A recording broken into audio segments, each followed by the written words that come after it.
எனக்கு மிகவும் பிடித்த தேனி மாவட்டத்தில் நிர்வாகிகள் சந்தித்து கூட்டம் இன்றைக்கு இங்கே தேனி மாவட்டத்தை சேர்ந்த ஊடக நண்பர்களை சந்திப்பது மிகவும்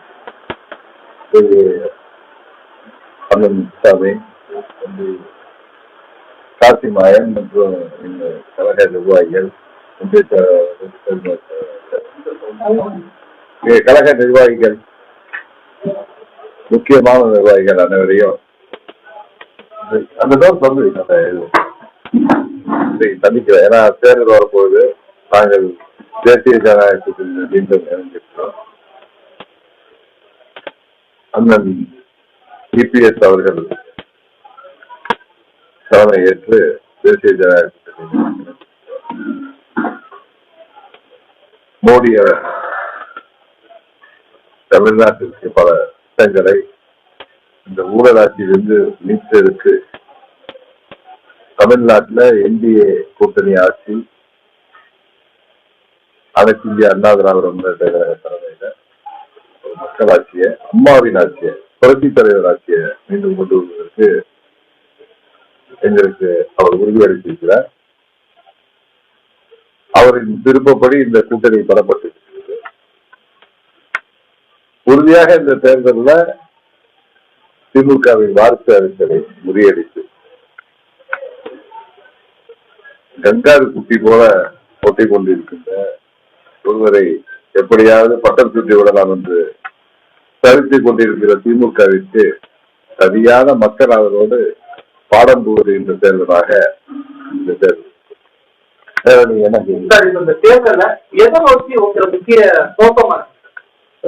ஊழலை ஒழிப்போம், இந்த ஊழலாட்சியை ஒழிப்போம். பிரதமர் அவர்கள் இன்றைக்கு 16 தேதி சொன்னது போல TMC இந்த ஆட்சிக்கு 3 வார்த்தைகள், 3 இடத்துல TMC: கரப்ஷன், மாஃபியா, மூன்றாவது என்ன சொன்னாங்க தெரியலையா? கரெக்டா சொன்னாரு. நீங்க அப்டேட்டா இருக்கீங்க. 3 வார்த்தை ஆட்சிச்சூடி தான் சொல்லிட்டு போயிட்டாரு. இந்தியாவே போற்றக்கூடிய, இன்னும் சொல்ல போனால் உலக நாடுகள் எல்லாம் இந்தியாவை பெருமிதமாக பார்க்கக்கூடிய அளவுக்கு இந்தியாவை உலகங்களை உயர்த்திருக்கின்ற, தொடர்ந்து 3 முறை இந்தியாவின் பிரதமராக வந்து சாதனை செய்திருக்கிற மாபெரும் தலைவர் மோடி அவர்கள் 3 இடத்தில தமிழ்நாட்டில் இன்றைக்கு நடைபெற்றுக் கொண்டிருக்கின்ற அந்த ஆட்சியின் அவலங்களை சொல்லியிருக்கிறார். கரப்ஷன். நான் கூட நேற்று தொலைக்காட்சியில துணை முதல்வர் உதயநிதி ஸ்டாலின் பேசியதை பார்த்தேன். ஊழல்னாலே நம்மளுக்கு என்ன ஞாபகம்? திமுக தான் ஞாபகம். நான் எல்லாம் பள்ளிக்கூடத்துல 3ஆம் வகுப்பு 73, 74 படிக்கிறப்ப பள்ளிக்கு செல்லும் பொழுது ரோட்ல அதிமுக தொண்டர்கள்லாம் அன்றைக்கு நான் படிச்சது இன்டீரியரா வழங்கிமான் என்கிற ஊர்ல எங்க அப்பா அந்த வீடியோ பள்ளிக்கு செல்றப்ப பள்ளி மாணவனாக 5ஆம் கிளாஸ் படிச்சிருக்கேன்.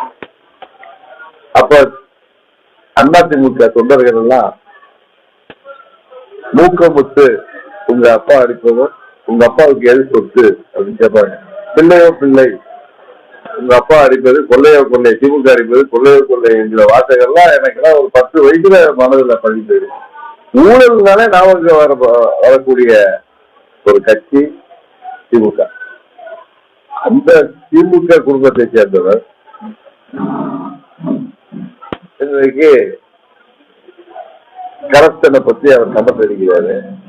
மாஃபியா பத்தி சொல்றத டிடிவி தினகரன் ஒரு மாஃபியாவிடம் முட்டைகளை பெறுவதற்காக லஞ்சம் கொடுத்துவிட்டு பணம் கொடுத்துவிட்டு ஏமாந்துருக்காரு.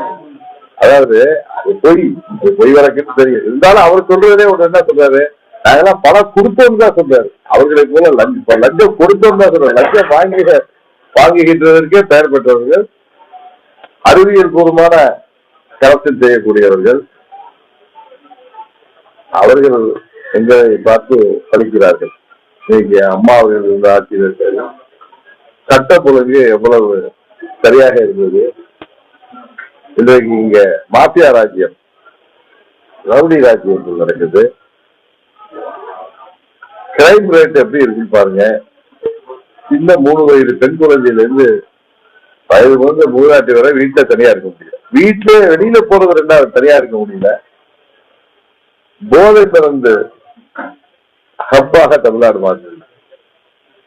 இன்றைக்கு போதை மருந்து கடத்தலுக்கு தமிழ்நாடு ஒரு பெரிய மாநிலமாக செய்து. கேட்டா போதை மருந்து அங்கிருந்து வந்து கட்சி காவல்துறை உங்களிடம் இருக்கு, ஆட்சி உங்கள்கிட்ட இருக்கு. எங்க பார்த்தாலும் எந்த ஒரு சமூக விரோத செயலா இருக்கட்டும், அது மணல் கடத்தலாக இருக்கட்டும், கனிம வள கொள்ளையா இருக்கட்டும். நேற்று கூட தொலைக்காட்சியில பார்த்தோம், திருநெல்வேலி மாவட்டத்துல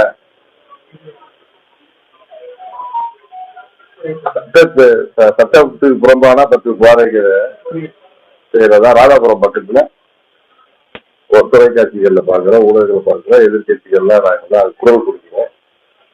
இன்னைக்கு போராடாத மக்களே இல்லை என்கிற அளவுக்கு வாக்குறுதியை சொல்லி ஏமாற்றி ஆட்சிக்கு வந்தவர்கள் எங்களை பார்த்து படிக்கிறார்கள். இந்த ஊழல் ஆட்சி பாத்தீங்கன்னா அமைச்சர்கள் மேல அன்னைக்கு பாக்குறோம்,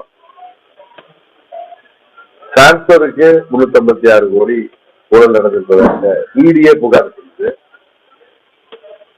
அது போல வேலை வாய்ப்புக்கு பல 100 கோடிகள். இன்னைக்கு நெடுஞ்சாலைத்துறையில என்ன சொல்லப்படுது, 30-35% வரை கமிஷன் பெறப்படுவதாக எல்லாம் புகார்கள், குற்றச்சாட்டுகள் இன்றைக்கு தமிழ்நாட்டில்.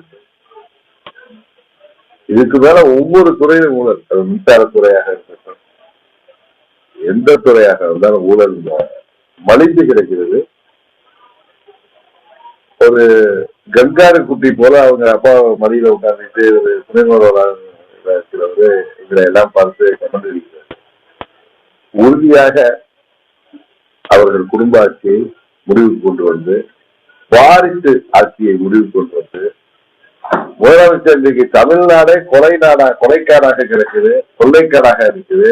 விலைவாசி எல்லாம் வில்லை முட்டுகிற அளவுக்கு உயர்ந்திருக்கு. வரி உயர்வுகள், கட்டண உயர்வுகள், எதை பற்றியும் கவலைப்படாமல் எல்லாத்துக்கும் மத்திய அரசு காரணம் இருக்கிறார்.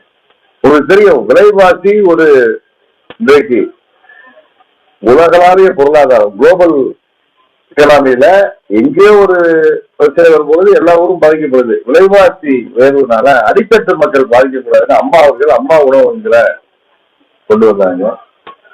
அப்புறம் பல திட்டங்கள், தாலிக்கு தங்கத்தை பாத்தீங்க, தங்கத்தின் விலை எங்கேயோ போயிட்டு யாரும் நேற்று கூட அடித்தட்டு மக்கள் இல்ல, வசதியானவர்களே தங்கத்தின் விலையை கண்டு பயப்படுகிற அளவுக்கு இன்றைக்கு உயர்ந்திருக்கு. எதுக்காக சொல்றேன்னா, தாலிக்கு தங்கம் திட்டத்தை அம்மா அவர்களுக்கு திறப்பு போட்டாங்க. அம்மா அவர்கள் மாணவர்களுக்கு கொடுத்த கணினி திட்டத்தை முடிச்சு இப்ப எதை கொடுக்கிறதா வந்து அதே பிரச்சனை. சைக்கிள் திட்டங்கள் மாணவியர்களுக்கு கொடுத்தது. இளைஞர்களுக்கு வேலை வாய்ப்பு ஆண்டு 10 லட்சம் பேர் கொடுத்தாங்க.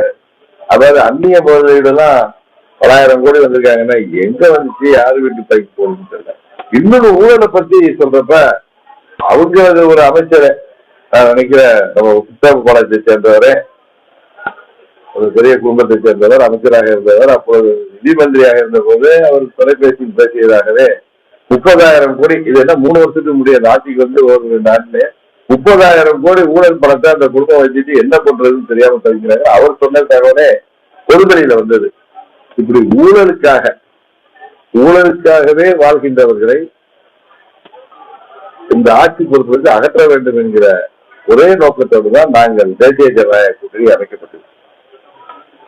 எடப்பாடி பழனிசாமி சேர்ந்து நீங்க பிரச்சாரம் மேற்கொள்ள வாய்ப்பு பாத்தீங்களா? உடனே நீங்க எனக்கு எவ்வளவு உடம்பா தெரிஞ்சவர், நீங்க உடனே டைவர்ட் பண்ண போறீங்க பாத்தீங்கன்னா. அன்னைக்கே சொல்லிட்டு நானும் அண்ணனும் தேவைன்னா நீ முதல் நாள் உலக சந்திப்புல நாங்க எல்லா பழத்தை எல்லாம் மறந்துட்டோம். எங்களுக்குள்ள ஒரு குடும்பம் எப்படி நம்ம வீடுகள்ல குடும்பத்துல இங்க வந்துருக்கீங்க, எந்த குடும்பத்திலையும் பங்காளி சண்டையோ மாமச்ச சண்டையோ இல்லாத குடும்பத்தை இருக்க முடியாது.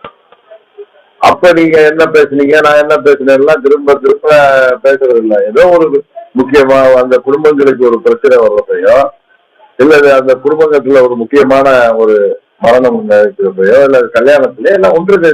நான் எங்கள் வீட்டு குடும்பத்துல உள்ள பிரச்சனையை நான் மனது விட்டு சொன்னேன். இது தமிழ்நாட்டுல பணக்கார குடும்பமா இருக்கலாம், நடுத்தர குடும்பமா இருக்கலாம், ஏழை குடும்பமா இருந்தாலும் அண்ணன் தம்பி பிரச்சனை எங்க இல்ல? வாய்க்கா வளர்ப்பு சண்டைக்கு கொலைகள்லாம் நடந்து கோர்ட்ல எல்லாம் அலைஞ்சி அதுக்கப்புறம் அவங்க குடும்பங்களுக்கு ஒரு பிரச்சனை எல்லாம் ஒன்றிணையா. அப்ப அவர்கள் பேசிக்கொள்ளாததா பக்கத்து வீட்டுக்காரரோட சில பிரச்சனைகளை தெருவே ரெண்டு பேர் அளவுக்கு சண்டைகள் வரும். அதுவும் அதுல நாங்கெல்லாம் அம்மா வளர்த்த பிள்ளைகள், அம்மாவின் தொண்டர்கள், ஒரே குடும்பமாக அம்மா அவர்கள் எங்களை கட்டி காத்தவர்கள். எங்களுக்கு பிரச்சனை இருந்தது உண்மை உங்களுக்கு தெரியும். எனக்கு தீங்கு ஏற்பட்டது என்கிற காரணத்தியாக என்னோடு எல்லோரும் திறந்து வந்து 8 ஆண்டுகளாக போராடினோம். இதுல என்ன பலன்னு பாத்தீங்கன்னா, 2000 நாங்கள் பிரிந்து போராடியதுனால 19 பாராளுமன்ற தேர்தலில் திமுக வெற்றி பெற்றது. 21 சட்டமன்ற பொதுத் தேர்தலிலும் திமுக ஆட்சிக்கு வந்திருக்கு. 24 பிரிந்து கிடந்ததால் திமுக அதை வெற்றி பெற்றது. நாங்கள் ஒன்றுமே இருந்திருந்தால் எட்டத்தட்ட தேசிய ஜனநாயக கூட்டணி 25 தொகுதிகளாக வெற்றி பெற்றிருக்கோம். இன்றைக்கு ஒன்றிணைந்திருக்கிறோம். மிகவும் மதிக்கத்தக்க பத்திரிகைகள் கூட அதை அங்கீகரித்து இருக்கிறார். மதுரை எடிசன்ல நான் பார்த்தேன். நான் பெரிதும் மதிக்கின்ற நமது மதுரை மண்டலத்துல மதுரையில ஒரு ஆங்கில பத்திரிகையில நான் பார்த்தேன். அவர்கள் நமக்கு ஆதரவானவர்கள் அல்ல, என்டிஏ கூட்டணிக்கு ஆதரவானவர்கள் அல்ல. இருந்தாலும் இன்றைக்கு இங்க பிஜேபியை சொல்லி பூச்சாண்டி காட்டுகிறார். சிறுபான்மை மக்களை பாதுகாவதற்கு ஏமாற்றுவது. அவர்கள் எத்தனையோ இஸ்லாமிய சகோதரர்கள் சிறையில வாடுவர்கள் கூட வரவில்லை. அவர்கள் சிறுபான்மையினருக்கும் வேண்டியவர்கள் அல்ல, பெரும்பான்மையினருக்கும் வேண்டியவர்கள் அல்ல. அவங்க குடும்பத்துக்கு மாத்திரம் வேண்டியவர்கள். அவங்க குடும்பத்துல எல்லாரும் முதுகுல எவ்வளவு ஊழல் சுமை இருக்குன்னு எல்லாருக்கும் தெரியும். அதை விட்டு அவர்கள் மார்க்கட்டுகிறார்கள். கண்ணாடி மாளிகையில இருந்து கல்லறிகிறார்கள். உறுதியாக அவர்களை இந்த முறை அம்மா மக்கள் முன்னேற்ற கழகம் அவர்களை ஆட்சிக்கு முடிவுக்கு கொண்டு வர வேண்டும். மீண்டும் தமிழ்நாட்டில் அம்மாவின் ஆட்சி வர வேண்டும் என்பதற்காகத்தான் நாங்கள் எங்களுக்குள் இருந்த மனக்கசப்புகள், மன ஆச்சரியங்கள் எல்லாம் விட்டுவிட்டு நாங்கள் எல்லோரும் அண்ணன் தம்பிகள் என்பதை உணர்ந்து நாம் ரெண்டுபட்டால் எதிரிக்கு லாபமாகி விடுகிறது என்ற ஒரே புள்ளியில நாங்கள் கொண்டிருக்கிறோம். அதனால ஒன்றாக பிரச்சாரம் செல்வோம். தேவைப்பட்ட இடங்களுக்கு ஒன்றாக பொதுக்கூட்டங்களுக்கு செல்ல இருக்கிறோம். மீண்டும் பாரத பிரதமர் வருகின்ற கூட்டங்கள் பல இடங்களில் ஏற்பாடு செய்யப்படுகிறது. செல்வோம். எங்கெல்லாம் தேவை இருக்கிறதோ நீங்கள் விருப்பப்படுகிறதோ அங்கெல்லாம் பொதுமானவரை அங்கே ஒன்றாகவே பிரச்சாரம். நம்ம தேசிய ஜனநாயக கூட்டணிகளை எல்லாம் இதுக்கு முன்னாடி நம்ம ஒரு வியூகம் போட்டு பிரிந்திருந்த அதிமுக அனைத்து ஒன்றிணைய வேண்டும். அந்த ஒன்றிணைய வேண்டும்ன்றதுல நீங்க அதுல முதல் குரல் கொடுத்தீங்க. இப்ப அந்த ஒன்றிணைப்புல அந்த ஒன்றிணைப்பு முழுமை அடைந்திருக்காங்க. நீங்க நல்லா பாத்தீங்கன்னா அம்மாவின் தொண்டர்கள் அவர்கள் அனைவரும் ஓர் அணியில் திரள வேண்டும்ங்கிற வார்த்தை தான் நான் சொல்லியிருக்கேன். நீங்க ஒரே கட்சி ஆகணுங்கிற அர்த்தத்துல கேட்குறீங்க. நான் ஒரு பத்திரிகையாளர் சந்திப்புல ஒரு பொது வெளியிலேயோ நீங்க இருந்தா கேட்ட காமிங்க. நான் அம்மாவின் தொண்டர்கள் அனைவரும் ஓர் அணியில் திரள வேண்டும் அப்படின்னு பேசுறப்ப ஒன்றிணைய வேண்டும் நான் வார்த்தை சொல்றேன். என்னுடைய ஸ்டார்டிங் பாத்தீங்கன்னா ஓர் அணியில் இணைய வேண்டும், ஒரு குடையின் கீழ் நாங்கள் பயணிக்க வேண்டும். ஏன்னா உங்களுக்கு என்ன தெரியும்னா எங்க குடும்பமா எங்க கட்சி தான் அது, அம்மாவுடைய கட்சி, தலைவராஜுடைய கட்சி. எங்க குடும்பம் அதை சேர்றதுக்கு ஏற்ற மன ஆச்சரியம் எல்லாம் இல்ல. அம்மாவின் நாங்க கட்சி ஆரம்பிக்கிறப்ப கட்சியை ஜனநாயக முறைப்படி மீட்டெடுப்பவங்க தான் சொந்தம். ஆனா இந்த கால 6-7 ஆண்டு 8 ஆண்டு ஆயிட்டு, கிட்டத்தட்ட 9 ஆண்டு ஆயிட்டு. என்ன ஒன்று எல்லா அம்மாவின் பெயர்ல நாங்க கட்சி ஆரம்பிச்சோம். அம்மாவின் திருவுருவத்தை தாங்கிய கொடியை நாங்க தமிழ்நாடு முழுவதும் கொண்டு செல்கிறோம். அந்த கொடியையும் அந்த பெயரையும் அம்மாவின் பெயரை விட்டு செல்வதற்கு எங்களுக்கு மனம் இல்லை. அதனால நாங்கள் அண்ணன் தம்பிகளாக இப்ப ஒரே கூட்டு குடும்பமா இருக்கிறப்ப மனஸ்தாபம் ஏற்பட்டு தனியா போய் ஒரு வீடு கட்டியிருக்கோம். அதனால திரும்பி அந்த வீட்டுலதான் போய் இருக்கணும் அப்படிங்கிற அவசியம் இல்லை. 2 பேருமே பக்கத்துலதான் வீடு கட்டியிருக்கோம். பரஸ்பரம் அன்போடு பிரச்சனை வரப்போது ஒன்றாகவும் சந்தோஷத்தில் எல்லோரும் ஒன்றிணைந்து பங்கேற்கும். அதனால ஒன்றிணைங்கிற இடத்தை நோக்கிறாரு சொல்லிட்டேன். ஒரு உரையில் 2 கட்சிகள்லாம் இருக்க வேணாம். தேவையற்ற அரசியல்ங்கிறது ஒரு சரிகள் நிறைந்த ஒரு துறை. இங்க பதவிக்காகவும் அதிகாரத்திற்காகவும் எத்தனையோ பேர் இடையில சரி செய்வாங்க. அதுக்கெல்லாம் இடம் கொடுக்காம அண்ணன் தம்பிகளாக ஊர்ல சொல்லுவாங்கல்ல, வீடு தெரிஞ்சு போயிருக்காங்க, அவங்க தனி அடுப்பு வச்சிருக்காங்க, அவங்க வீடு தனி வீடு, தனி குடித்தனம் போயிருக்கும். அதனால தவிர இப்ப வீடு இருக்கு, கல்யாணம் வீட்டுல இருந்து பையன் பிரிஞ்சு போற மாதிரி, இல்ல சகோதரர்களுக்கு தனித்தனியா குடியிருக்க மாதிரி, அப்பா அம்மா காலத்துக்கு அப்பா அம்மா இருக்கிறப்ப எல்லாம் ஒன்னா இருப்பாங்க, அம்மா இருக்கிறப்ப நாங்கெல்லாம் ஒன்னா இருந்தோம். அம்மா அவர்கள் மறைவுக்கு பிறகு எங்களுக்குள் சண்டை வந்து நாங்க வெளியில ஏறி இப்ப தனி வீடு கட்டிவிட்டோம், அம்மா மக்கள் முன்னேற்றம். அதனால நாங்க அதிமுக சேர வேண்டாம்ங்கிறதுலாம் இன்னைக்கு தேர்தல் வந்து விட்டது ஒன்று நினைவிட்டோம். எங்களுக்குள்ள மனமாச்சரியங்கள் எல்லாம் முத்துசாமிக்கு ஒன்றும் அதிமுகவுக்கு ஒன்றும் பிரச்சனை இல்லை, சுரேஷுக்கு அதிமுக பிரச்சனை இல்லை, தேவதிக்கும் கிடையாது, அவருக்கும் கிடையாது. இந்த டாக்டர் எனக்கு ஆதரவாக வந்து பதவி இழந்தவர், அதையெல்லாம் மறந்துட்டோம். ஏன்னா எனக்கு ஏற்பட்ட பாதிப்பைக்காக தான் இந்த இயக்கமே தொடங்கப்பட்டது, நியாயம் வேண்டி. இதற்கு நாங்கள் தனியாக போராடும் பொழுது எதிரிக்கு அது வாய்ப்பாகிறது. அம்மாவின் ஆட்சி வர வேண்டியதை நாம் காரணமாகி சொல்லக்கூடாது, அது வராமல். இதுதான் நான் வந்து எங்க நிர்வாகிகளுக்கும் எங்க தொண்டர்களுக்கும் உங்க மூலம் சொல்றேன். எத்தனையோ மனக்கசப்புகளா இருந்தது உண்மை, இல்லைன்னு சொல்ல, எதையே மறுக்கல, அதையெல்லாம் மறந்து விட்டோம். அதெல்லாம் ஒரு கெட்ட கனவாக மறந்து விட்டோம். புதிய தொடக்கத்தை நோக்கி நாங்கள் எல்லாம் தேர்தல் என்கிற இந்த ஜனநாயக போர்க்களத்திலே மீண்டும் அண்ணன் தம்பிகள் எல்லாம் ஒரே படையாக தேர்தல். யார் பெரியவர் யார் சிறியவர் என்கிறதெல்லாம் எல்லாமே பாரத பிரதமர் மாண்பு மோடி அவர்கள் தேசிய ஜனநாயக கூட்டணி தேசிய தலைவராகும். தமிழ்நாட்டிற்கு அண்ணன் பழனிசாமி அவர்கள் தலைமையில அதிமுக கூட்டணியில நாங்கள் மனப்பூர்வமாக இணைந்து பிரதமர் அவர்கள் இருந்த பொழுதே அந்த வாக்குறுதியை நான் செஞ்சேன். ஏன்னா அவர்கள் தான் நாங்கள் அம்மா மக்கள் முன்னேற்ற கழகம் கூட்டணியிலிருந்து வெளியேறும் போது அவர் மிகவும் வருத்தப்பட்டு நான் மீண்டும் வர வேண்டும் என்று எங்களிடம் முக்கியமான தலைவர்களிடம் அவர் சொல்லியதை அவர்களிடம் சொல்லியதை தொடர்ந்துதான் நான் திரும்பி வந்து மறைக்கிறதுக்குலாம் ஒண்ணும் இல்லை. இதுல வந்து உங்களுக்கு என்னை பத்தி நல்லாவே தெரியும். 89ல இருந்து எவ்வளவு போராட்டங்களை செஞ்சுக்குவேன். நான் அரசியலுக்கு வருவதற்கு முன்பே எத்தனையோ கைதுகளை வழக்குகளை சந்திக்குவேன். அதனால அதை கண்டு எந்த அழுக்கும் இல்லை. எனது வழக்குகள் எல்லாம் ட்ரையல் ஸ்டேஜில் தான் இருக்கு. அதெல்லாம் யாரும் முடியறது 6 மாசமோ 1 வருஷமோ இந்த இழந்து நடத்தினால் கூட ஆகும். அதற்கும் எந்த அழுக்கும் கிடையாது. எனக்கு ஒரே வருத்தம், அரசியலுக்கெல்லாம் அப்பாற்பட்ட இயக்கம் திராவிட கழகம். அதன் தலைவர் பெரிய மதிப்பிற்கு நாங்கெல்லாம் பெரிதும் மதிக்கிற ஐயா வீரமணி அவர்களே தினகரனை மிரட்டி சேர்த்து விட்டார். எந்த அளவுக்கு தமிழ்நாடு அரசியல் இன்றைக்கு களம் தாழ்ந்து போகிறது என்பதுதான் எனக்கு வருத்தம். மற்றபடி திமுக எங்களை பற்றி பேசுகிறதோ, விருதுநகர் MP மாணிக் தாக்கூர் எங்களை பற்றி பேசுகிறதோ ஒண்ணும் இல்லை. ஏன்னா அவருக்கு தெரியும். அவர்கிட்ட நான் என்ன சொல்றேன், உங்க மூலம் உங்க சித்தப்பா திரு சுரேசன் நாச்சியப்பன் அவர்களிடம் என்னை பற்றி கேளுங்க, அவருக்கு சொல்லுவேன். அவருக்கு தெரியாது, மாணிக் தாக்கூரை நான் பார்த்தது இல்லை. அவர் 99ல அவங்க சித்தப்பா என்னோட MP இருந்தவர் திரு சுரேசன் நாச்சியப்பன், சித்தப்பாவோ சொந்தக்காரர். அவரும் நானும் நெருங்கிய நண்பர்கள். அவர்கிட்ட என்னை பத்தி கேட்டுட்டு அப்புறம் வந்து பேச சொல்லுங்க. அதனால இன்றைக்கு திமுக நாங்கள் மீண்டும் சேர்ந்ததை பார்த்து இவ்வளவு தூரம் தாக்கி பேசுகிறார்கள். அவங்க ஆட்சியை கலைத்தது ஊழலுக்காக கலைக்கப்பட்ட ஆட்சி தெரியாது. எமர்ஜென்சி கொண்டு வந்து இவங்க எல்லாம் முட்டி தட்டி மிஷாவில் எல்லாரும் கைது பண்ணாங்க. ஸ்டாலின் அவர்களே சொல்லுவாரு, நான் என் மேல வந்து அடியெல்லாம் சுற்றி பார்த்துட்டாங்கன்னாரு, இறந்து போயிட்டாரு. அது மாத்திரம் இல்ல, 76ல கச்சத்தீவை இலங்கைக்கு சாலை வார்த்து கொடுத்ததே திமுக தான். அவர்களோடு நீங்கள் கூட்டணி வச்சிருக்கீர்கள். நமது தொப்புள் கொடி உறவுகளான இலங்கை தமிழர்களை அழிப்பதற்கு ராஜபக்சேவுக்கு உதவி செய்தது திமுக ஆட்சி. அப்ப நீங்க கூட்டணியிலே இருந்தீங்க. இன்றைக்கு இலங்கை தமிழர்களுக்காக பேசக்கூடிய நீரி கண்ணீர் வடிக்கிறது. இன்னைக்கு தமிழ்நாட்டுல காவிரி ஒப்பந்தம் காலாவதியானதை விட்டுவிட்டது திமுக ஆட்சி. ஏன்னா அவங்க மீள போது ஆட்சி இருந்தால் போதும், ஒரே ஊழல், எங்கும் ஊழல், எதிரும் ஊழல். அப்ப புரட்சி தலைவர் புறப்பட்டு விட்ட காரணத்தினால் பயந்து கொண்டு காங்கிரஸ் சரண்டர் ஆனவங்க. அவங்க எங்களை சொல்றாங்க, நாங்க என்ன மறந்து சேர்ந்தாங்கன்னு. ஐயா வீரமணி அவர்களிடம் கேட்கிறேன், 74ல காவிரி ஒப்பந்தம் காலாவதியானதற்கு திமுக ஒட்டு கொடுத்ததற்கு என்ன காரணம்?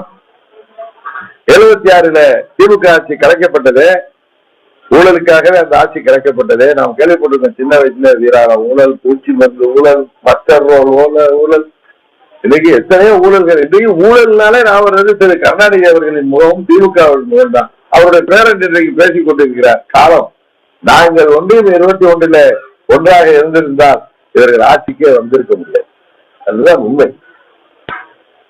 அம்மா அவர்கள் 11 ஆட்சி அமைத்தார்கள் இவர்களை. அதுக்கப்புறம் அம்மா அவர்கள் உயிரோடு இருந்தவரை இவர்களால் ஆட்சிக்கு வர முடியவில்லை. எப்படி புரட்சி தலைவர் 77 87 வரை அவர் உயிரோடு இருந்தவரை திமுக ஆட்சி கட்டுப்பாட்டே வர முடியவில்லை. இடையில நாங்க பிரிஞ்சு இருந்தோம், ஜெயிச்சான்னு அவங்க ஆட்சிக்கு வந்தாங்க. மீண்டும் ஒன்றிணைந்தோம் 91 அம்மாவுடைய ஆட்சி. அப்பயும் இவர்கள் ஆட்சி கலைக்கப்பட்டது. எதனால? இதே காங்கிரஸ் தான் அப்பயே இருந்தது. ஏஎம்ஐக்கு எதிராக அவர்கள் செயல்பட்ட காரணத்தினால் அவர்கள் காங்கிரஸோடு போய் கூட்டணி வைத்துக் கொண்டு எங்களை பார்த்து பழிக்கிறார்கள். இன்னும் சொல்ல போனா நாங்கள் பாரதிய ஜனதா கட்சியில அம்மா அவர்கள் 98 கூட்டணி இருந்து மத்தியில ஆட்சி அமைத்த காலத்துல பாரதிய ஜனதா கட்சியை பார்த்து பரதேசி பண்டாரங்கள்னு சொன்னவர் அந்த நேரத்தில் அம்மா அவர்கள் ஆட்சியை கவிழ்த்து ஓடி போய் சப்போர்ட் பண்ணாங்க. எப்படா இடம் கிடைக்குது? 99 2004 வரைக்கும் அந்த ஆட்சியில இருந்து பலம் தின்னு கொட்டை போட்டவர்கள், முக்கியமான போர்ட்போலியோ எல்லாம் பெற்றவர்கள் திமுக தான். 2004 இந்த பஸ்ல இறங்கி அந்த பஸ்ல ஏறுற மாதிரி காங்கிரஸ் கூட்டணிக்கு போனாங்க. 10 வருஷம் அதுல இருந்து உங்களுக்கு தெரியும் காற்றலை ஊழல். அதான் இன்னும் கேஸ் இருக்கு. கீழ்கோர்ட்ல ஜெயிச்சதெல்லாம் இப்ப நானுதான் கீழ்கோர்ட்ல டிஸ்சார்ஜ் ஆனேன். மீண்டும் அந்த கேஸ் எடுத்துட்டு போலாங்க. என்னுடைய கேஸ்லயே அந்த விசாரணை நீதிமன்றத்திலேயே நான் 2010 என் மேல இருந்த தரா கேஸ்ல நான் டிஸ்சார்ஜ் ஆனேன். தொடர்ந்து கேஸ் போகுது. அதுல நாங்க போராடிட்டு இருக்கோம். இன்னும் ட்ரையலா நடக்கல. அதுல போய் எங்களை சொல்றவர்கள் நான் என்னமோ ரெட்டை இலையை பெறுவதற்காக லஞ்சம் கொடுத்தோம் ஒரு மாஃபியா இருக்கு. அப்ப கூட குற்றச்சாட்டு நீங்க கொடுத்த நாங்கெல்லாம் கொடுத்து சேர்ந்த கரங்கள் புரட்சி தலைவர் வழி வந்தவர்கள். உங்க மாதிரி மீட்டிங் போறதுக்கு மீட்டிங் போறப்ப பெட்ரோல் போடுறதுன்னு கூட கட்சிக்காரர்களை சுரண்டி வாழ்ந்தவர்கள் அல்ல. நாங்க இன்னைக்கு திருவாரூர்ல இருந்து அவங்க குடும்பம் வந்தது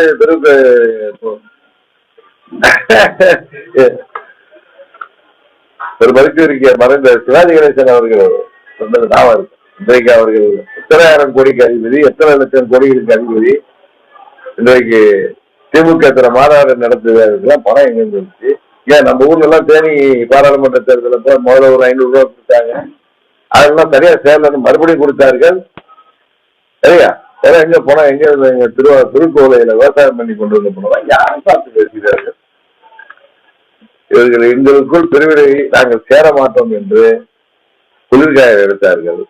நாங்கள் எங்களுக்கு இருந்த மன வருத்தங்களை எல்லாம் விட்டுவிட்டு நாங்களும் அதிமுகவும் கூட்டணியில அண்ணன் தம்பிகளாக சேர்ந்தோம்.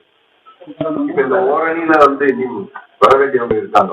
3 ஆண்டுகள் யாரெல்லாம் நினைக்கிறீங்க இந்த ஓரணியில் இன்னும் இணைய வேண்டி நீங்க விரும்புறது? சில கட்சிகள் வரும் என்ற நம்பிக்கை இருக்கு. 3 ஆண்டுகள் துணையாளர்கள் ஓகேது. இன்றைக்கு திமுக அமைச்சரை திமுக சபாநாயகரை திமுகவை அந்த அமைச்சரை சந்திச்சு வந்திருக்காரு. அவர் உங்க நீங்க கைவிட்டீங்களா இல்ல கைவிட்டு கூட்டு வர போறீங்களா? நல்லா தெரியும் உங்களுக்கு. தயவுசெய்து நீங்க தான் தேனிக்காரங்க மனசு விட்டு சொல்றேன். அண்ணன் பன்னீர்செல்வம் 99 நான் இங்கு பாராளுமன்ற வேட்பாளர் இருந்தப்ப பெரியகுளம் நேரக்கழக செயலாளர். இவர் அப்ப சின்னமனூர் ஒன்றிய செயலாளர். அப்பொழுது நகராட்சி சேர்ந்தோம். அம்மா அவர்களுக்கு எவ்வளவு உயர்வை எல்லாம் கொடுத்தார்கள். கடந்த 25 ஆண்டுகளாக அவர் எவ்வளவோ உயர்வுகளை பெற்றார். 2 முறை அம்மா அவர்களாலும் 3வது முறை எங்களாலும் முதல்வராக இருந்தவர். அதற்கு பின்பு அண்ணன் பழனிசாமியோடு சேர்ந்து அவர் ஆட்சியில் பிறந்தார் துணை முதல்வராக. அவர் உங்களோடு ஆட்சி அதிகாரம் எல்லாம் போன பிறகுதான் அம்மா மக்கள் முன்னேற்றங்கள் நாங்கள் நட்பு கரம் நீட்டோம். அவர் நல்ல முடிவு எடுக்க வேண்டும். அவர் அம்மாவின் தொண்டர். அம்மா அவர்கள் இந்த அதிமுக ஆட்சியில 3 முறை முதல்வர் பதவி வகிக்கக்கூடிய வாய்ப்பை பெற்றவர். அவர் சரியான முடிவு எடுத்து வருவார் என்ற நம்பிக்கை எனக்கு இருக்கு. ஏன்னா அவருடைய உயர்வுல எனக்கும் ஒரு சிறு பங்கு இருக்கும் என்று உங்களுக்கு தெரியும். அவருக்கு ஆதரவானவன்னா 2000 ஏப்ரல்ல திரு சையத்கான் அவர்கள் தமிழ்நாடு முழுவதும் அம்மா அவர்கள் மாவட்ட செயலாளரை மாற்றிய பொழுது நான் தேனியில அவரே இருக்கட்டும் சொன்ன பிறகு தேனி மாவட்டத்தில் நம்ம எல்லா ஊர்லயும் மாற்றிட்டேன். சையத்கானையும் மாற்றணும், அவர் வேற எதுவும் செய்வோம்னு சொல்லிட்டு அப்ப மாவட்ட யாரை போடுறதுன்னு கேட்டப்ப அன்றைக்கு இது வந்து நான் பெருமைக்கு சொல்லுவேன். நடந்து உங்க எல்லாரும் தெரியுதுல்ல, வேற ஊர்ல சொன்னா கூட இங்க உள்ள அத்தனை பேர்களும் அப்ப வந்து நீங்க வேணா வயசுல சிறுவர்களா இருக்கலாம். முத்துசாமி சாட்சியாக என்னோட இருக்கிறாரு. அங்க செல்லமுத்து இருக்கா. என் பையனுக்கான மனசாட்சியை பற்றி பார்த்தா தெரியும். அன்றைக்கு ஏப்ரல் மாதம் அம்மாவிடம் இவர் வந்து இந்த ஒரு இளைஞரை போடலான்னாங்க. இல்லம்மா நாங்கெல்லாம் இளைஞர்கள் சீசன் மேன் வேற போடுங்கன்னு சொன்னோம். அது கூட அவருக்கு வந்த உயர்வுகளுக்கெல்லாம் ஏதோ ஒரு நான் காரணமாக இருந்தாரா இல்லையா என்பது உங்களுக்கு தெரியும். அது போல அவரும் அதற்கு நன்றிக்கடனாக சின்னம்மாவர்களை முதல்வராக்க வேண்டும் என்று எல்லாரும் கேட்டபோது நான் என்னுடைய வேண்டுகோளுக்கு இணங்க தனது பதவியை ராஜினாமா அந்த ஒரு வாரம் பொறுத்திருந்தார். 7ஆம் தேதி வரைக்கும் எங்களுக்கு இருந்தவர் அந்த தர்ம யுத்தத்தை யார் பேச்சே கேட்டுட்டு தொடங்கணும்னு சொல்றாருல, தொடங்காமல் இருந்தார். 2014 பிப்ரவரி 14 எங்க சிட்டிக்கு எதிராக தெரியும் மீண்டும் முதல்வராக ஒத்துக்கிறீங்களா இல்ல? நீங்க யாருக்காவது மாற்றம் கருத்து இருக்கா? உங்களுக்கு நாங்க தான் கட்சிக்காரர் தம்பி கேள்வி கேட்டீங்களே, உங்களுக்கு மாற்றம் கருத்து இருக்கா? அதான் அவர் எல்லாவற்றையும் என்னையும் தான் எல்லா கட்சிகளும் அழைத்தார்கள். நான் எங்களுக்குள்ள சண்டை போட்டு வெளில போட்டுறோம் எல்லா கட்சிகளும் அந்த பெருமையை சொல்லல. ஏன்னா நான் வந்து இன்னொரு கட்சியாக சென்று விட்டால் ஆபத்து என்று. ஏன்னா 21 நான் தனியாக இருந்தப்ப தனியாக இருக்கட்டும் சரி என்று நாங்கள் வெற்றி பெறுவதற்கு சரியாக இருக்கும் என்று நினைத்தவர்கள். இந்த தேர்தலில் நாங்கள் வந்து தனியாக இருக்கக்கூடாது, எந்த கட்சியோடு போயிடக்கூடாது என்று அரசியல் ரீதியாக விரும்பினார்கள். பல கருத்து எனக்கு நான் சொன்னேன். என்னோட தமிழ்நாட்டுல இப்ப ரிப்பீட் பண்ற வார்த்தை சொன்னது, ஆட்சி அமைக்க துடிக்கின்ற கூட்டணி கட்சி தலைமை இருக்கின்ற கட்சிகள் எங்களோடு பேசி வருகிறார்கள். நாங்கள் அதை இப்பொழுது கூட்டணி முடிவு பண்ண பிறகுதான் சொல்றேன். கூட்டணிக்கு தலைமை தாங்குகிற கட்சிகள் எங்களோட இல்ல தலைமை கூட்டணி அமைக்க விரும்புகின்ற கட்சிகள் எல்லாம் என்னோட பேச விரும்பினார்கள், எங்களோடு பேசுகிறார்கள். ஆனா நான் வந்து உரிய முடிவு எடுத்த பிறகு நான் அவங்கள்ட்ட சொல்றேன். நான் உரிய முடிவு எடுத்துட்டேன். என்டிஏ கூட்டணி நான் வெளியில் வந்த பிறகு தேசிய ஜனநாயக கூட்டணி தலைமை தாங்கி பாரதிய ஜனதா கட்சியில் முக்கியமான தலைவர்கள், அப்பொழுது தமிழ்நாடு தலைவராக இருந்த நண்பர் அண்ணாமலை தொடர்ந்து என்னிடம் பேசிக் கொண்டிருந்தார். அதை கூட சில பேர் தவறாக ஊடகங்கள் அவர் தூண்டிதான் நான் வெளில போயிட்டேன். இல்ல கிடையாது, நானாக யோசிச்சு முடிவு எடுப்பேன். யாரோ சொல்லி கேட்டு நான் போய் யுத்தம் நடத்துறவனும் யாரோ சொல்லி செய்யறவங்க அம்மாவோட அருகில் அம்மாவால் வாக்கப்பட்டவன். அதனால நான் யோசிச்சுதான் முடிவு எடுப்பேன். இப்பயும் நான் எடுத்த முடிவு 6 முறை செஞ்சுட்டு 3 மாதமா என்ன முடிவுனாங்க. நான் அப்ப உங்ககிட்ட நான் சொன்னேன் கிளியரா, நீங்க எல்லா தொலைக்காட்சியிலையும் அதை நீங்க ரீப்ளை பண்ணி பாருங்க. நீங்க இதை ஒட்டி சொல்றீங்க அதிமுக அண்ணன் பழனிசாமி அப்படியெல்லாம் பேசுனீங்களே, இப்படியெல்லாம் பேசுனீங்களே. ஆமாங்க பேசணும். கோபதாரத்தில் நாங்கள் சண்டையிட்டோம், இப்படி எல்லாம் ஒன்னாயிட்டோம். அண்ணன் தம்பி வீட்டு சண்டை வரல, பங்காளிக்குள்ளார சண்டை வரல, மாவட்டத்திற்குள்ளார சண்டை வரல. இன்னைக்கு எங்க குடும்பத்திலே நடந்ததை உதாரணம். அது கூட சொத்துக்காகவோ எதுக்காக நடக்கல சண்டை, பிரசித்திக்காக நடந்த சண்டை. எல்லாம் 88 ஆரம்பிச்ச சண்டை 92 என் கல்யாணத்தோட முடிஞ்சு போச்சு. எல்லாரும் சரி கட்சி கொடுக்கலாம். என் கல்யாணத்துக்கு சொந்தக்காரங்க எல்லாம் ஒன்னானு. அது மாதிரி எல்லா குடும்பத்திலும் இருக்கும். அது பணக்காரங்களா இருக்கணும் ஏழையா இருக்கணுங்கிற அவசியம் இல்லை, எல்லா குடும்பத்திலும். அது போல அதிமுகங்கிற ஒரு குடும்பம் அம்மாவுடைய பிள்ளைகள் தாங்க. எங்களுக்குள்ள சண்டை ஊரே உண்மைதானே, நாங்க ஒன்றும் மறைக்கல. அது சண்டையெல்லாம் விட்டுட்டு இறங்கிட்டான். நீங்க அப்படி பேசுனீங்களே, இன்னைக்கு இப்படி பேசுனீங்களே, நீங்க பேசுறதெல்லாம் ஊடகங்கள்ல இந்த சோசியல் மீடியால வந்து போடுங்க. அதனால என்ன சொல்றீங்க? நாங்க தான் சொல்றோம், நாங்க சண்டை போட்டு உண்மைதான், நாங்க இல்லைன்னு சொல்லலாம். போய் இப்ப எல்லா மனமாச்சரியங்களையும் மறந்து விட்டு நாங்கள் அண்ணன் தம்பிகளாக மீண்டும் இணைந்திருக்கிறோம். அன்றைக்கு 9 ஆண்டுகள் கழித்து எனது நண்பர்களை எல்லாம் அங்க சந்தித்த பொழுது எனக்கு இன்னும் மகிழ்ச்சியாக சொன்னேன். அன்னைக்கு டேவிட் வந்திருந்தாரு எங்களோட மேடைக்கு. அண்ணன் தமிழ்வேலு, அண்ணன் வீரபாண்டி செல்வம், அண்ணன் வெங்கசாமி, வளர்மதி சிவராஜ் அங்க வந்து மேடையில பேசினார். 7 பேர் இருந்தது. அதுல ஒருத்தர் வந்து அவருக்கு சீட்டு கிடைக்காத என் நண்பர் ஒருத்தர் அவசரப்பட்டு ஓடி போயிட்டாரு. அவரு வந்து அவசரப்பட்டு முடிவு எடுத்திருக்காரு. அதான் நண்பர் தான் இவர். எனக்கு 99 நண்பர். அவரு கூட 2007 தான் நண்பர். இவர் நான் வந்து இங்க வந்தப்போ சின்னமனு ஒன்றியார் என்னோட தான் இருக்காரு. இவர் ஒண்ணு எனக்கு சொந்தக்காரர் இல்லை. நாங்களாம் அதிமுகங்கிற அம்மாவுடைய சொந்தங்கிறதோ நீங்க சொல்ற சொந்தம் கிடையாதுங்கிற, நாங்க அம்மாவுடைய சொந்தங்கிற சொந்தம். ஜாதி மதத்துக்கு அப்பாற்பட்ட கட்சி எங்க கட்சி. உங்களால் வளர்க்கப்பட்ட ஒரு ஓபிஎஸ் அவரை நீங்க ஒரு முறை பேசுறீங்களா? நான் விட பல முறை பேசியிருக்கேன், பல முறை நாங்கள் நான் பல முறை பேசுறேன். அவருக்கு சில தர்ம சங்கம் இருக்குது. அதனாலதான் நீங்க நேற்று நான் ஒரு தொலைக்காட்சி பற்றி ஓப்பனா நாங்க ஓப்பனாக பேசுறேன். அதையெல்லாம் அவர் தான் அதுக்கு ஒரு எங்களுக்கு ஆதரவாக வர வேண்டும், ஒரு முன்னெடுத்து வர வேண்டும் என்று நான் இப்ப உங்களுக்கு சொன்னதெல்லாம் ஏதோ அவரால் வருத்தத்துக்கு சொன்னா அவரும் யோசிப்பார். அவரு இந்த நேரத்துல ஏதோ மனதுல ஏதாவது அவருக்கு கஷ்டம் இருந்தாலும் நான் சொல்வது அவர் மனது யோசிச்சுள்ள என் மீது அவர் தனிப்பட்ட முறையில் ரொம்ப நாங்கள் வந்து நண்பர்கள். நான் நானே வந்துட்டேன், நீங்க எழுதி யோசிக்கிறீங்க கேட்டா நீங்க எல்லாம் சேர்ந்து பொதுக்குழுல என்ன நீக்கிறீங்க. நீங்க வெளியில வந்து நான் உங்களை அப்படியே கட்டி அடைச்சிக்கிட்டேன். நீங்க பெரிய யோசிக்கிறீங்க. உங்களோட வயதில் சிறுவன் தான் நான் ஒத்துக்கிட்டேன். நீங்களதான் நீங்க ஒரு குடும்ப பிரச்சனையாக இருந்தா அதெல்லாம் எந்த ரூபத்தில் வரணுமோ அந்த ரூபத்தில் எந்த யாரு மூலம் வரணுமோ அதை வந்தவர்களும் தான் எங்களுக்கு பெருமையாக இருக்கும், எங்களுக்கு இன்னும் பலமாக இருக்கும். உங்கள் மூலமே தேனியில இருந்துட்டு என் நண்பருக்கு அழைப்பு கொடுக்குறேன். தனிமையில பேசுறப்ப நான் தர்ம சங்கடம் இருக்கும். நான் அவன் சொன்னா அவர் செய்ய மாட்டேன்னு சொல்ல மாட்டேன். அதனால நான் அவர் அப்படி அவரால் மனது திருப்பப்பட்டு வரணும். டேவிட்ட நான் ஒண்ணு அழுத்தம் கொடுக்கறதுக்கும் அப்ப முடிவெடுத்துக்கு வாங்க சொல்றது வித்தியாசம் இருக்குல்ல. அதனால எங்கள் நண்பர்களாக எங்களோடு பயணித்தவர்கள், அம்மாவின் சொந்தங்கள், அனைத்து இந்திய அண்ணா திராவிட முன்னேற்ற கழகத்தில் அமைச்சர் பதவிகள், சட்டமன்ற உறுப்பினர் பதவியாக இருந்து நாங்கெல்லாம் ஆர்கே நகர்ல வெற்றி பெற்ற பிறகு எனக்கு எவ்வளவு மனவலி இருந்தது எனக்கு தான் தெரியும். ஏன்னா 80 நான் நேற்று கூட சொன்னேன். இன்னொன்றையும் நான் இன்னைக்கு சொல்ல விரும்புறேன், உங்களுக்கு தெரியல இருக்கு. புரட்சி தலைவர் மறைந்த அன்றைக்கு அம்மா அவர்களோடு ராமாபுரம் தோட்டத்திலிருந்து புரட்சி தலைவரோட மெட்டாடர் வேண்ட அவர் பாடியை வச்சு வரப்ப பின்னாடியே அம்மாவுடைய கண்டாச கார்ல நாங்க தான் வந்தோம். எங்க டிரைவர் அப்ப சித்தார்த்தன் ஓட்டுறாரு, அம்மா முன்னாடி, நான் முன்னாடி சீட்டு, அம்மாவும் சிட்டி பின்னாடி சீட்டு. அந்த வண்டியை ஃபாலோ பண்ணியே வந்தோம்.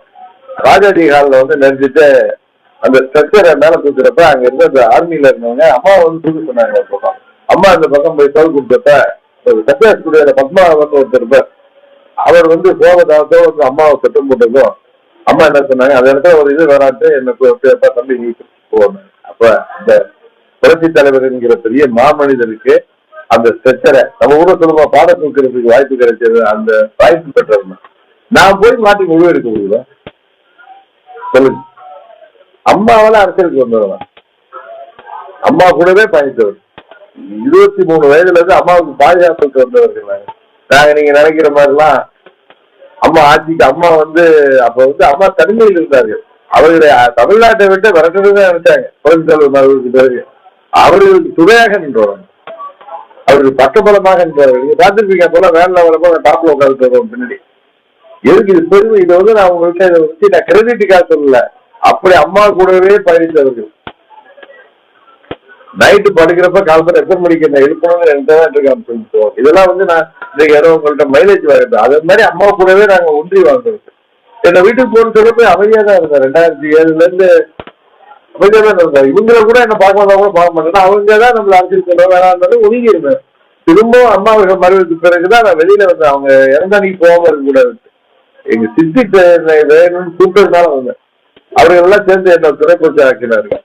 அதுக்கப்புறம் நடந்ததெல்லாம் உங்களுக்கு தெரியும். அதான் சொன்ன 2017 ஏப்ரலுக்கு முன்பு எந்த மலையில் இருந்தோம் அந்த மலைக்கு போயிட்டு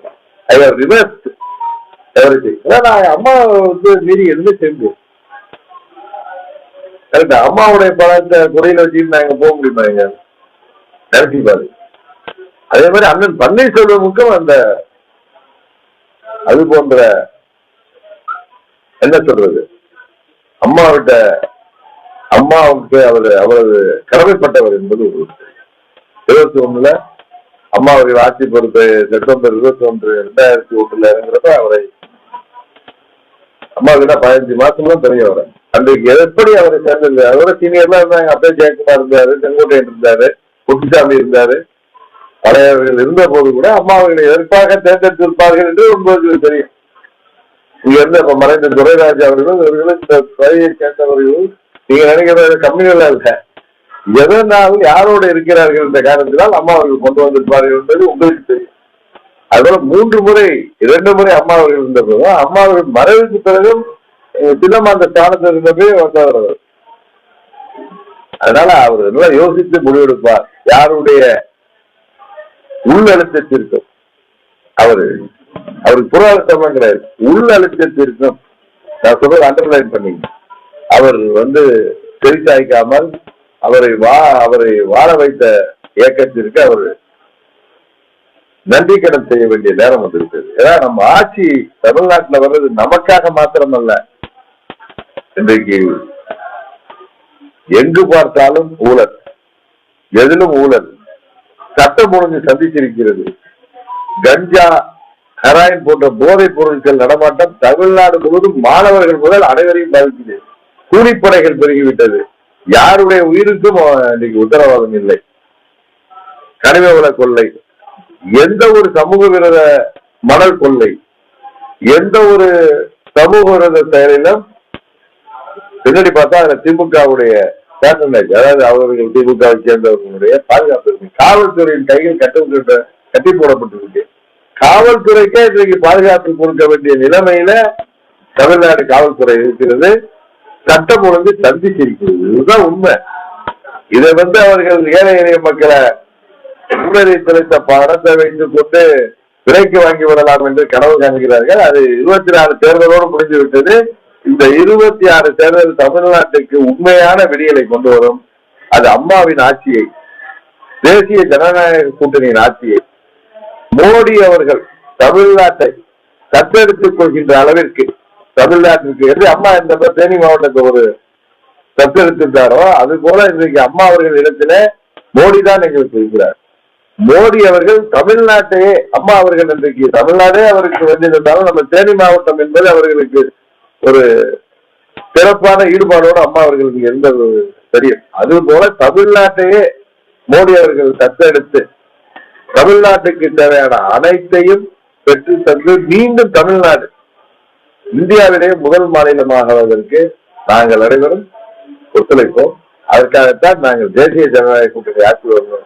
நான் சொல்லிட்டேன், நான் பதவிக்கு வரணும், நான் தேர்தலே போட்டியிடலன்னு சொல்லிட்டேன். எனக்கு என்னை சேர்ந்தவர்கள், எனக்காக 8 ஆண்டுகள் என்னோடு போராடியவர்கள், பதவியில் இருந்தவர்கள், என்னை சேர்ந்தவர்கள் சட்டமன்ற உறுப்பினராக வேண்டும் என்பதுதான் எனது ஆசை. அவர்களுக்கு வாய்ப்பு கிடைத்தால் அவர்களில் யாராவது 2-3 பேரை அமைச்சராக பார்க்க வேண்டும் என்று ஆசை.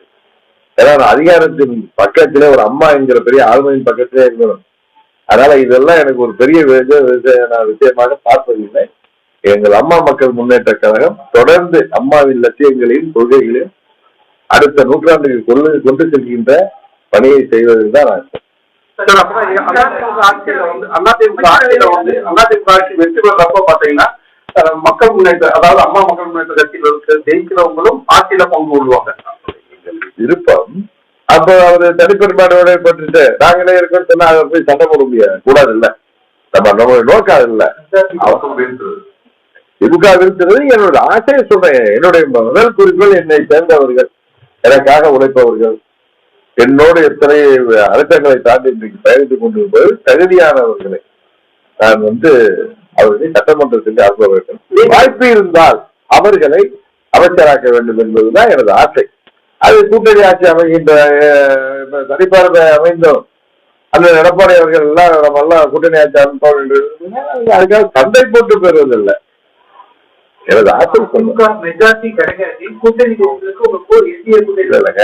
ஒரு ஆட்சி மெஜாரிட்டி கிடைக்கும் பேசுவோம். ஏன் நம்ம மெஜாரிட்டி இருந்தாலும் கூட்டணி ஆட்சி அமைப்பதற்கு அவர் தேசிய ஜனநாயக கூட்டணிக்கு அவர் ஒத்துக்கொள்ளலாம். ஒன்றும் இது அழுத்தமோ இல்ல, அன்பாலே அதை செய்யலாமே.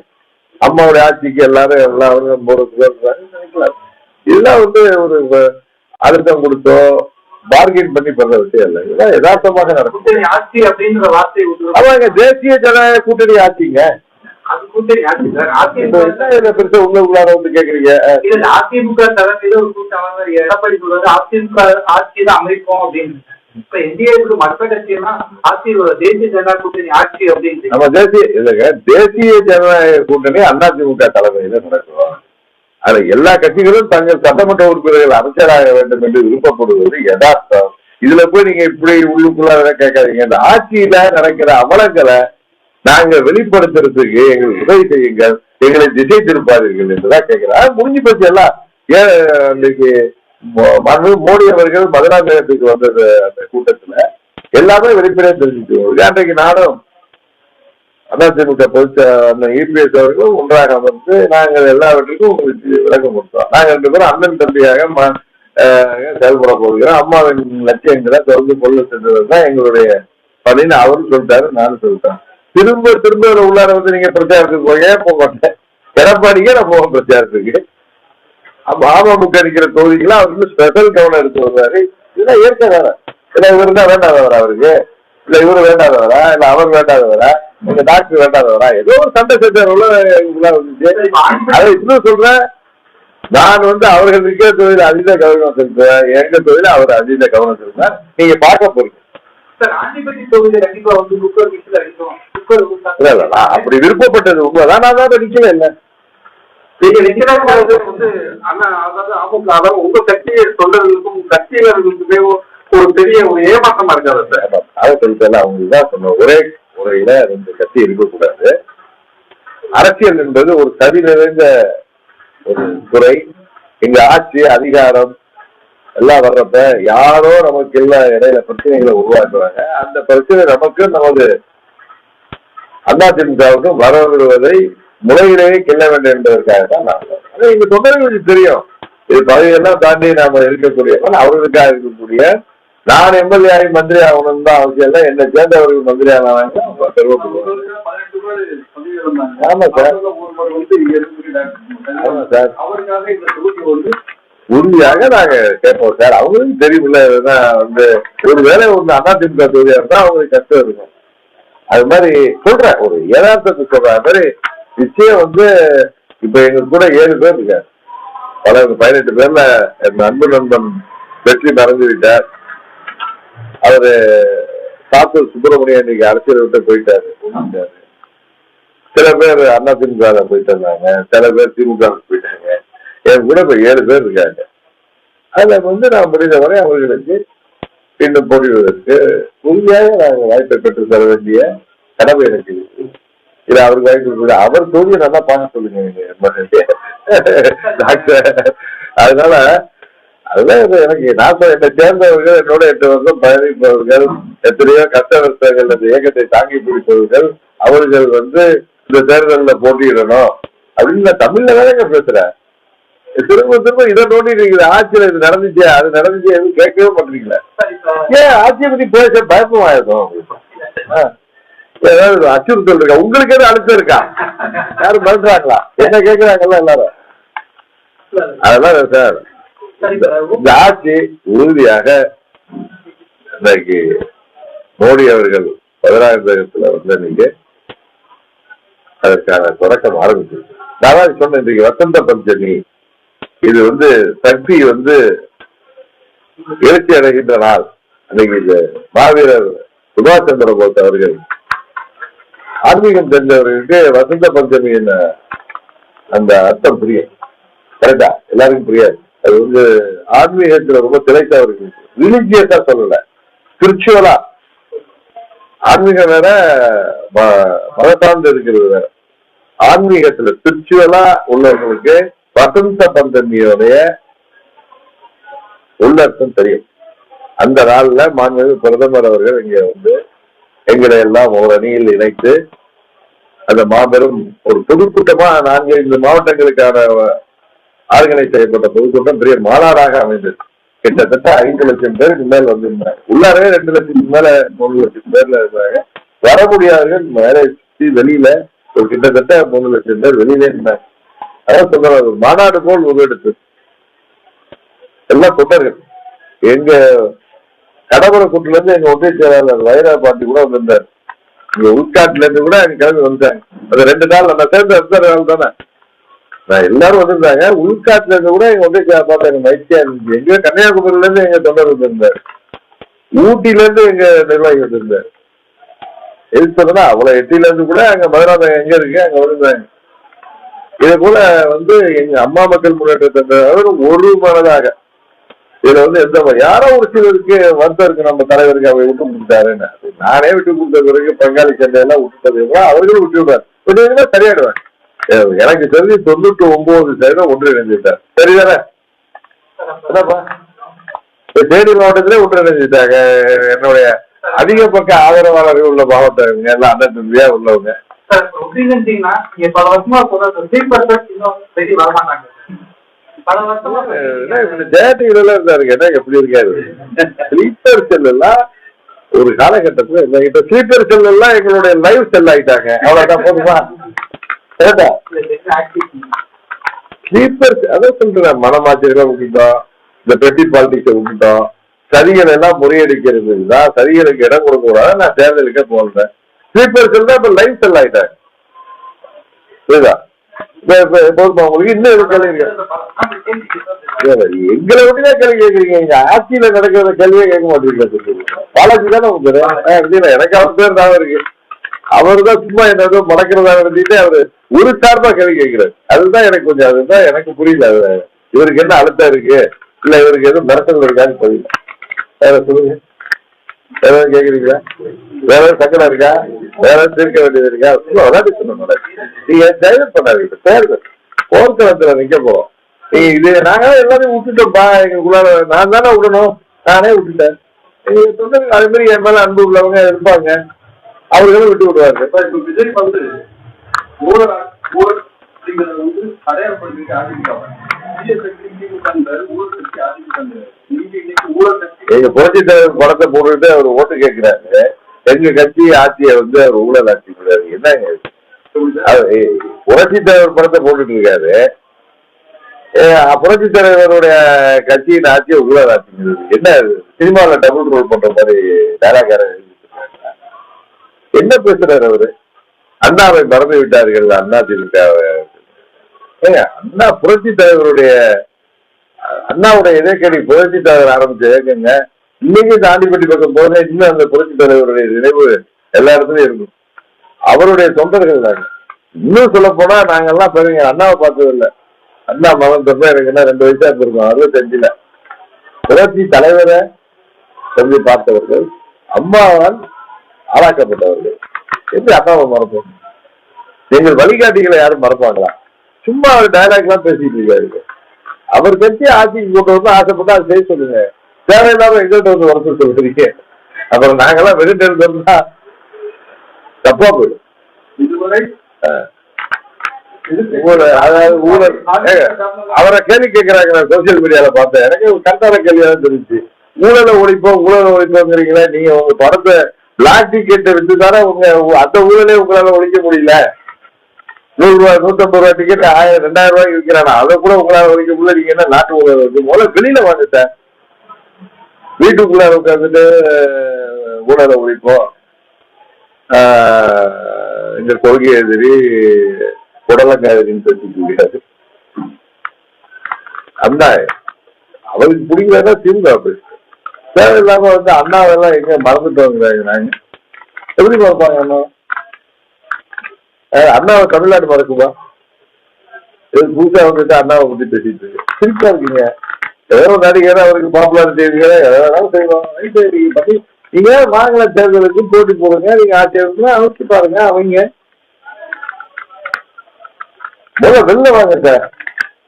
வந்து வெளியில வந்து ஊடகங்களை சொல்றீங்க சார். அவங்கதான் உங்களுக்கு ஒரு நாட்டு நடப்பெல்லாம் சொல்லுவாங்க. ஊடகங்களை சொல்றீங்க. நீங்க வந்து ஒரு இண்டோர்ல உட்காந்துட்டு இல்லை மாநாடுங்கிற பேர்ல எங்கேயோ ஆளுங்களை கூட்டி வச்சுட்டு ரசிகர் கூட்டம் நடத்துறீங்க. நான் வந்து முன்ன கேட்டப்ப நீங்க எல்லாம் புத்திசாலிகள் நினைப்பேன் ஊடகத்தில் உள்ளவங்க. நான் தஞ்சாவூர்ல பேசுறப்ப எனக்கு அன்னைக்கு டேட்டா நான் அவருக்கு ஆகஸ்ட் 27 கட்சி நிர்வாகி வீட்டு கல்யாணத்தப்ப அப்புறம் விஜய் மாநாடு நடத்தி முடிச்சாரு. இப்ப சொல்ற பதில் உங்களுக்கு நீங்க எல்லாம் புரியாம இருந்தீங்க. நான் சொன்னதோட அர்த்தம் மதுரை மாநாடு எம்ஜிஆர் படத்தெல்லாம் வச்சுக்கிட்டு எம்ஜிஆர் மாதிரி 67 திரும்பும் 77 திரும்பும் அண்ணாவும் கிடையாது. அவரு அண்ணா மாதிரிலாம் யாரும் 100 அண்ணா பிறக்க முடியுமாங்க? தவிர 100 புரட்சி தலைவர் பிறக்க முடியுமாங்க? சினிமாவில் நடிக்க வரவங்களாம் எம்ஜிஆர் ஆயிட முடியுமா? 77 திரும்பும். நான் சொல்றேன் 2011 திரும்பும், 2001 திரும்பும், 99 திரும்பும், 77 திரும்பும் சொல்றக்கூடிய அந்த என்ன சொல்றது அது தகுதி உள்ளவர்களே நாங்க தான். புரட்சி தலைவரின் தொண்டர்கள் தான். நீங்க எங்க பேரை இரவலுக்கு யூஸ் பண்றீங்க. ஏன்னா அமைதியா போனா நீங்க இரவலான்னு பேசுவீங்களா? அன்றைக்கு நான் பார்த்தேன். சரி ஏதோ பேசுறாரு வார்த்தோம்.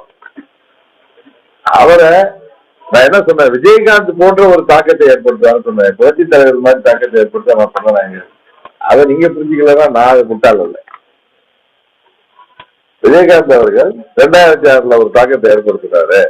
அவர் 8% வாக்கு வாங்கினாரு, ஒரு தொழில ஜெயிச்சாரு. ஆனா எங்களையும் பாதித்தார், அவர்களையும் பாதித்தார்னு சொன்னார். அதை விட சற்று அதிகமாக இருக்கும் அப்படின்னு சொன்னேன்.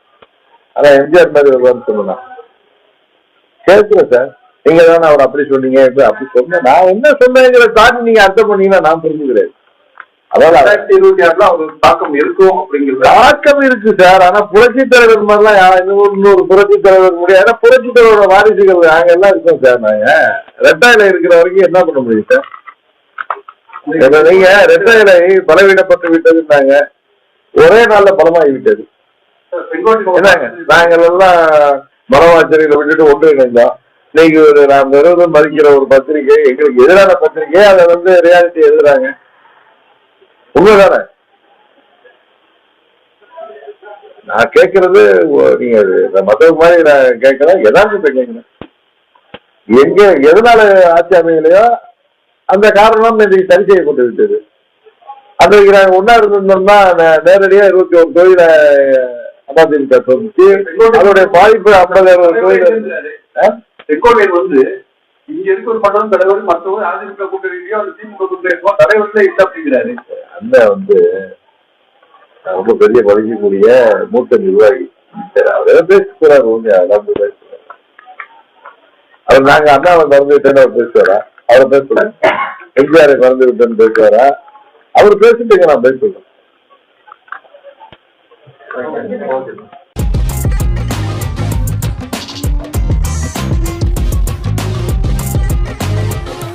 பச்சைக்கூறி தப்பாதுடா, சிங்க இது சிக்காதுடா, சுத்து போட்டு நிக்காதடா, சூற விட்டா தாங்காதுடா. சிவண்டா சிவண்டா சிவண்டா, எதுக்க எவண்டா எவண்டா எவண்டா.